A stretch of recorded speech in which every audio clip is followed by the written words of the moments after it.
PT read aloud का वो सच जो आपको कोई नहीं बताएगा।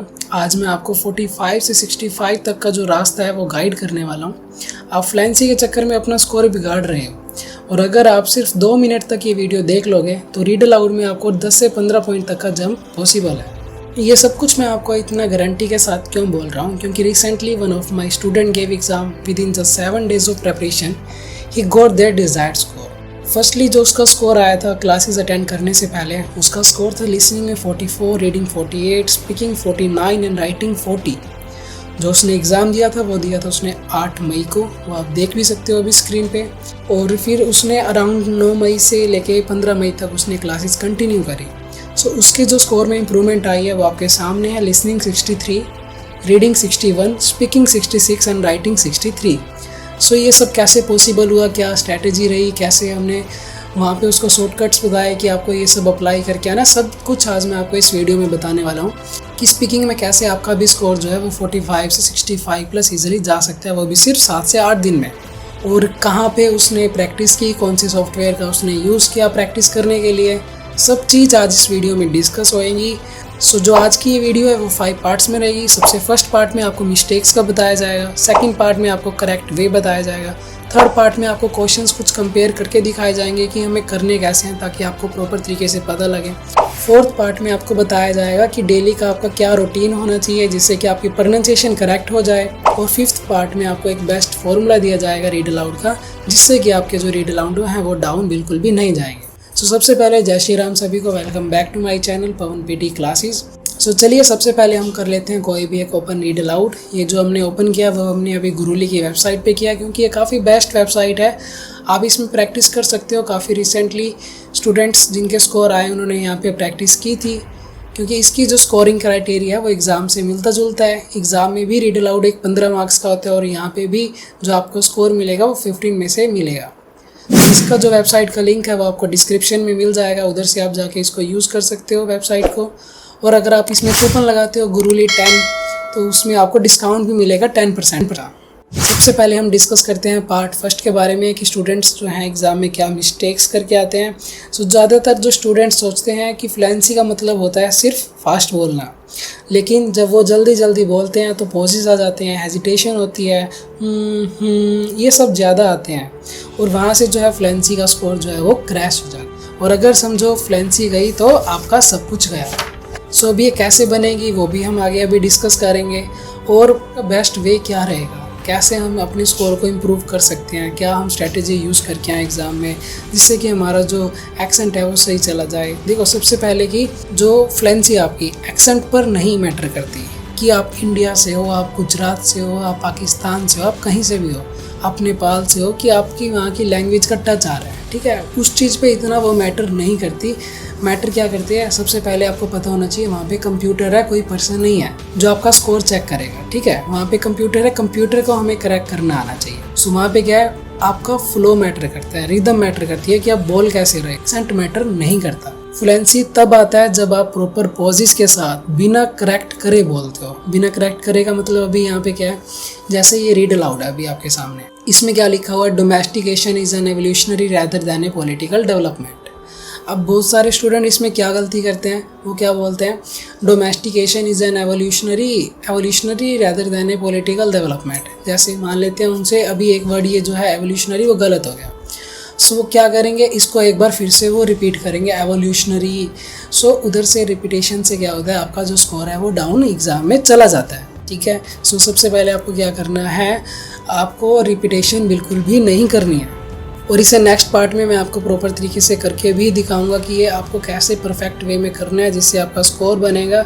सो रीड अलाउड का मतलब क्या है, it's not about how you sound, it's about how naturally your sound.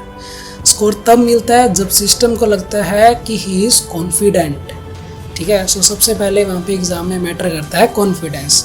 जो स्टूडेंट का मैं आपको बता रहा हूँ कि जिसका जब उसने 1 वीक के बाद एग्ज़ाम दिया तो उसका आ गया स्कोर 62। सबसे पहले मैटर क्या करता था, उसका कॉन्फिडेंस। जब उसने क्लासेस लगाई तो क्लासेस में उसका स्कोर कितना आने लग गया था, 2 से 3 दिन के अंदर 70 प्लस 80 प्लस उसका स्कोर आने लग गया था। अब प्रैक्टिस में उसका स्कोर इतना आता है 14 में से 14, 15 में से 15, तो जो कॉन्फिडेंस है वो बूस्ट हो जाएगा। और अगर आपके अंदर कॉन्फिडेंस आ रहा है, आपको ट्रिक्स का पता लग रहा है, तो फिर स्कोर बिल्कुल भी आपका डाउन नहीं जा सकता। सो चलिए अभी मैं आपको जो है कुछ कंपेयर करके दिखा देता हूँ कि हमें बोलने कैसे हैं, रीड अलाउड्स क्या आप मिस्टेक्स करते हो, किन मिस्टेक्स का हमें बचना है, कहाँ पे हमें स्ट्रेस डालना है, कैसे हमारी जो स्पीड होनी चाहिए नॉर्मली, कैसे हमें बोल के आना है एग्ज़ाम में। सबसे पहले हम इसको करेंगे रीडू, फिर हम इसको करेंगे स्टार्ट। चलिए सबसे पहले हम एक बार इसको प्रिपेयर कर लेते हैं रीडू करके। Domestication is an evolutionary rather than a political development. They were more likely to survive and prosper in an alliance with humans than alone. Humans provided the animals with food and protection, in exchange for which the animals provided the humans their milk, eggs and flesh. अभी तो हम जो possess रखेंगे वो full stop पे रखेंगे, उसके साथ साथ हम स्ट्रेस भी रखेंगे। स्ट्रेस कहाँ पे रखेंगे? फर्स्ट वर्ड पे, और जहाँ पे हमारी फुल स्टॉप है वहाँ पे हम स्ट्रेस रखेंगे। अभी स्ट्रेस का मतलब क्या है कि हम थोड़ा सा वर्ड को अभी स्ट्रेच करेंगे, खींचेंगे वर्ड को। कैसे? अभी आप स्टार्ट करते हैं 3 सेकंड के बाद। Domestication is an evolutionary rather than a political development. They were more likely to survive and prosper in an alliance with humans than alone. Humans provided the animals with food and protection, in exchange for which the animals provided the humans their milk, eggs and flesh. इसको submit करते हैं अभी, और एक बार score check कर लेते हैं कितना आ रहा है। सो भी आप देख सकते हो स्कोर कितना आया, 15 आउट ऑफ 15। ठीक है, ये कैसे आया? हल्के हल्के इसमें मैंने पॉजेस भी रखे, फुल स्टॉप पे, वर्ड्स पे स्ट्रेस भी डाला, तो प्रॉपर तरीके से जो स्कोर है एग्ज़ाम में भी आपका फुल आउट ऑफ फुल आएगा। अगर आप 2, 3, 4, 5 वर्ड्स तक भी अगर आप फुल रीड अलाउड में स्किप कर देते हो तो आपका स्कोर जो है वो बिल्कुल भी कम नहीं होगा। अगर आप इस वीडियो पे 1000 लाइक्स कर देते हैं तो जो नेक्स्ट पार्ट में वीडियो आएगी वो हमारी आएगी रीडिंग के drag and drop filling the blanks पे, जिसमें से कि काफ़ी स्टूडेंट्स के कमेंट आ रहे थे कि सर उसकी कोई हमें ट्रिक्स बता दो। रीडिंग राइटिंग की जो आपने ट्रिक्स बताई बहुत ज़्यादा हेल्पफुल है, उससे हमारे काफ़ी ज़्यादा ब्लैंक सोल्व हो रहे हैं। कि आप हमें रीडिंग जो फिलिंग द ब्लैंक्स हैं, जो ड्रैग एंड ड्रॉप ब्लैंक्स हैं, उनकी भी हमें ट्रिक्स बताओ। तो जस्ट उसके लिए आप इस वीडियो को लाइक करें, चैनल को सब्सक्राइब करें और अपने फ्रेंड्स के साथ वीडियो को शेयर करें। सबसे इम्पोर्टेंट चीज़ आपको क्या रखनी है? आपको वर्ड्स पे स्ट्रेस डालना है, वर्ड्स को स्ट्रेच करना है। कैसे? एक बार फिर से मैं आपको रीड करके दिखा रहा हूँ। जैसे ये फर्स्ट लाइन है तो इसको आप कैसे प्रोनाउंस करोगे? Domestication is an evolutionary rather than a political development. Development ऐसे थोड़ा सा खींचना है वर्ड को। अगर आप उस पर स्ट्रेस डालोगे तो आपके मार्क्स बनेंगे, अगर नहीं डालोगे तो स्कोर एग्जाम में भी नहीं आएगा। चाहे आप 1 लाइन स्ट्रेटजी का यूज़ करो, चाहे आप फुल बोल के आओ, स्कोर आपका बिल्कुल भी नहीं आएगा। और जो स्टूडेंट का मैं आपको बता रहा हूँ कि जिसका 45 से 66 सीधा स्पीकिंग में स्कोर आया, वो कैसे आया? वो 1 लाइन स्ट्रेटजी से आया। क्योंकि 7 दिन के अंदर अंदर अभी पॉसिबल नहीं है कि मैं उसका पूरा रीड अलाउड बिल्कुल अच्छे से सेट करवा दूँ, क्योंकि उसमें काफ़ी सारी मिस्टेक्स होती हैं, प्रोनाउंसिएशन को इम्प्रूव करना पड़ता है, जो कि 6 से 7 दिन के अंदर अभी पॉसिबल नहीं है। तभी हमने क्या किया था? हमने 1 लाइन स्ट्रेटजी पे वर्क किया था। प्रॉपर उसको सिखाया गया था कि आपको बोल के कैसे आनी है, वो कैसे आपको स्ट्रेस डालना है, स्ट्रेच करने हैं वर्ड्स को, ताकि एग्ज़ाम में वो आपके मार्क्स जो हैं वो कम ना आ पाए, और जितनी आपकी रिक्वायरमेंट है उतनी रिक्वायरमेंट आपकी फ़र्स्ट टाइम में ही अभी पूरी हो जाए। सो 1 लाइन जैसे 10 वर्ड्स करके आने थे उसमें। Domestication is an evolutionary rather than a political development. थोड़ा सा लास्ट वाले वर्ड पे और फर्स्ट वर्ड पे बस हमें स्ट्रेस डालना है, और जो बाकी के वर्ड्स हैं वो कंटिन्यू बोलने हैं, सिंगल वर्ड्स बिल्कुल भी नहीं आने देने। जैसे कि बहुत सारे स्टूडेंट्स अभी क्या करते हैं, कैसे बोलते हैं कि domestication is an evolutionary rather than a political development. Pronunciation सारी ठीक है, वर्ड सारे ग्रीन आ जाएंगे, फ्लुएंसी बिल्कुल भी नहीं आएगी एग्ज़ाम में। एग्ज़ाम में स्कोर चाहे 1 लाइन करो चाहे फुल करो, स्कोर नहीं आने वाला। आगे बोल देंगे फिर कि सर मैंने 1 लाइन स्ट्रैटेजी यूज़ करी थी और मेरा स्कोर नहीं आया। रीज़न नहीं पता पीछे का कि रीज़न क्या है। रीज़न तभी पता लगेगा जब आप अपना मेरे को शेयर करोगे कि मैं ऐसे परफॉर्म करके आया था, तब पता लगेगा कि रीज़न उसका क्या है, क्यों आपका स्कोर इम्प्रूव नहीं हुआ। सभी की मिस्टेक्स डिफरेंट होती हैं, सभी की मिस्टेक्स डिफरेंट होती है, और कोई किसी को कॉपी नहीं कर सकता। आपको अपनी मिस्टेक्स को समझना है, उसको इम्प्रूव करना है, तब जाके एग्ज़ाम में स्कोर आएगा। ऐसे एग्ज़ाम में स्कोर नहीं आएगा। हार्ड नहीं है पीटी बहुत ईजी है। इसको समझो प्रॉपर तरीके से, इसके पीछे के जो सीक्रेट्स हैं, जो शॉर्टकट ट्रिक्स हैं, उनको अंडरस्टैंड करो, तब जाके आप एग्ज़ाम दे के आओ। स्कोर क्यों नहीं आएगा पीटी के एग्ज़ाम में? आइल से तो बहुत ज़्यादा ईजी है ये। कोई आपका सामने ये पर्सन तो है नहीं कि जो आपका एग्ज़ाम देगा, कंप्यूटर सामने है, तो उस चीज़ से क्या घबराना अभी आपको। जहाँ से मन करा वहाँ से बोल के आओ, कोई प्रॉब्लम नहीं है। फुल स्टॉप आ रही है बीच में, कोई बात नहीं, आप पोज मत रखो वन लाइन स्ट्रैटेजी में। अगर आप यूज़ कर रहे हो तो स्टार्टिंग में और लास्ट में थोड़ा स्ट्रेस डाल दो, वर्ड्स को कंटिन्यूटी में रखो। अब ये वर्ड्स की कंटिन्यूटी कैसे आएगी कि इस चीज़ की आपको प्रैक्टिस करनी पड़ेगी, ठीक है। जो पार्ट 4 था हमारा वो क्या था कि आपको डेली का रूटीन क्या रखना है जिससे कि आपकी प्रोनाउंसिएशन जो है वो बेस्ट हो जाए। सबसे पहला रूटीन आपका क्या होना चाहिए जिससे आपकी प्रोनाउंसिएशन इंप्रूव होएगी, वो क्या होएगा, आपको करना क्या है, स्टेप 1 क्या होगा आपका, माउथ स्ट्रेच सेंटेंसेस। ऐसे सेंटेंसेस आपको बोलने हैं जिससे कि आपका माउथ स्ट्रेस हो।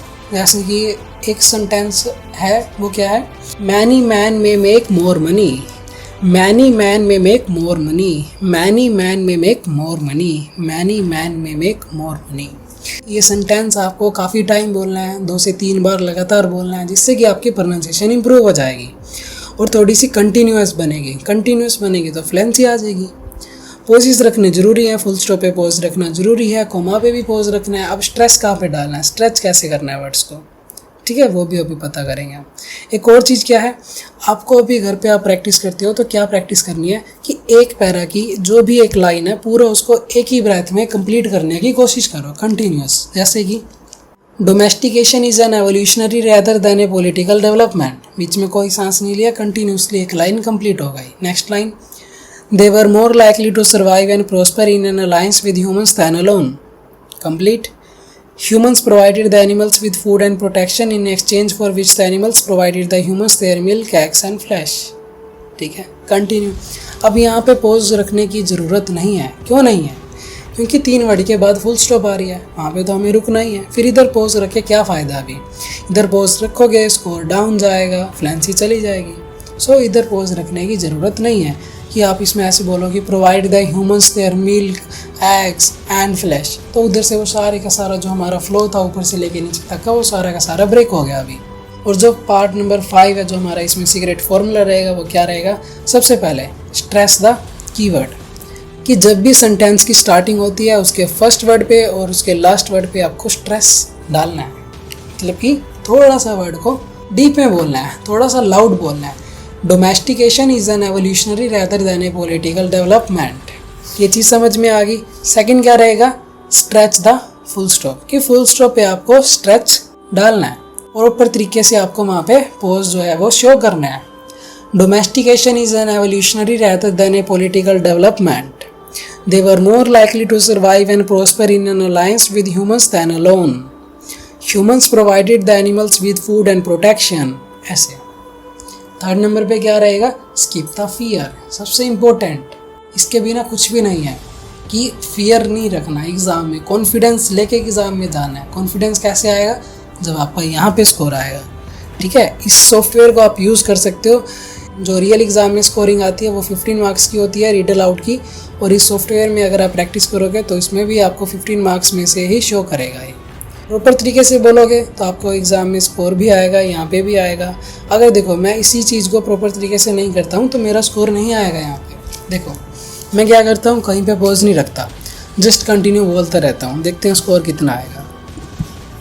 स्टार्ट करें, इसको स्किप कर देते हैं प्रिपरेशन को। Domestication is an evolutionary rather than a political development. They were more likely to survive and prosper in an alliance with humans than alone. Humans provided the animals with food and protection in exchange for which the animals provided the humans their milk, eggs and flesh. Complete हो गया। लेकिन pose ना रखने की वजह से एक चीज़ होती है, क्या होती है, आपको सांस चढ़ जाते हैं। अगर आपको सांस चढ़ रहे हैं तो उधर से भी फ्लुएंसी चली जाएगी। चलिए एक बार स्कोर देख लेते हैं अभी यहाँ पे कितना आ रहा है। सबमिट हमने कर दिया, जैसे ही सबमिट होता है स्कोर चेक करते हैं हम। सो अभी आप स्कोर देख सकते हो कितना आया। फ्लुएंसी में 3 मार्क्स 5 में से, प्रोनाउंसिएशन में 4 मार्क्स 5 में से, जबकि ऑलमोस्ट वर्ड्स हमारे ग्रीन है। फ्लुएंसी अभी डाउन क्यों गई है? आप में से बहुत सारे स्टूडेंट यही सोचते हैं कि भागने से स्कोर आता है, भागने से स्कोर नहीं आता। अभी तो मैंने इसमें कहीं पे भी पॉज नहीं रखा बट फिर भी स्कोर नहीं आया। और पहले वाला जो मैंने आपको परफॉर्म करके दिखाया था जिसमें 15 में से 15 मार्क्स आए थे, उसमें पॉजेस भी थे प्रॉपर तरीके से। टाइमिंग का इतना फ़र्क नहीं था, ये 14 सेकंड में कंप्लीट हुआ, वो 15 से 16 में कंप्लीट हुआ था। बट उसमें मेन चीज़ क्या, उसमें पॉजेस थे, फ्लुएंसी आ रही थी उसमें। प्रोनाउंसिएशन चाहे हमारे उसमें 3 वर्ड्स रॉन्ग थे बट फिर भी हमारा स्कोर उसमें प्रोनाउंसिएशन में 5 आउट ऑफ 5 था। किसकी वजह से था वो? फ्लुएंसी की वजह से था। ठीक है, सो मेन फोकस फ्लुएंसी पे रखना है। अभी पता लग गया होगा आपको कि फ्लुएंसी का मतलब क्या होता है। अभी स्ट्रेस डालना कैसे है, स्ट्रेच कैसे करना है वर्ड्स को, ठीक है, हर एक चीज़। सो फिर मिलते हैं हम किसी अनदर वीडियो के साथ, तो तब तक के लिए जय श्री राम, सभी।